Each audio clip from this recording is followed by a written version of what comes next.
বহরমপুরে এবার উপাসনা ট্রাভেলস নিয়ে এলো তাদের নিউ এসি লাক্সারি বাস।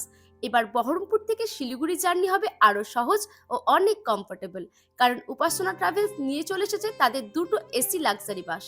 প্রতিদিন বহরমপুর মোহনা বাস স্ট্যান্ড থেকে বাসটি ছাড়বে রাত্রি 8টা 20-তে এবং শিলিগুড়ি বাস স্ট্যান্ড থেকে ছাড়বার সময় হচ্ছে রাত্রি 8টা। বাসটি যাবে ভায়া ধুলিয়ান, ফারাক্কা, মালদা, গাজল ও কিষানগঞ্জ হয়ে। চলুন এবার ভেতরে ইন্টেরিয়রটা দেখাই। ভেতরে সিটিং ও স্লিপার অ্যারেঞ্জমেন্ট রয়েছে 2x1, সেজন্য ভেতরটি অনেক স্পেসিয়াস ও জার্নি হবে অনেক বেশি কমফোর্টেবল। চলুন দেখাই এবার আপনারা কি কি ফেসিলিটি পাবেন। 120 ডিগ্রি পুশব্যাক সিট সহ পেয়ে যাবেন mobile charging point, mobile holder এবং মাথার ওপরে এসি ভেন্ট এবং স্টাডি লাইটের সাথে একটা করে ব্ল্যাঙ্কেট। ও বাসে ওঠার সঙ্গে সঙ্গে আপনাকে দিয়ে দেওয়া হবে স্ন্যাক্সের প্যাকেট ও একটা জলের বোতল। এবার আসি স্লিপারের দিকে।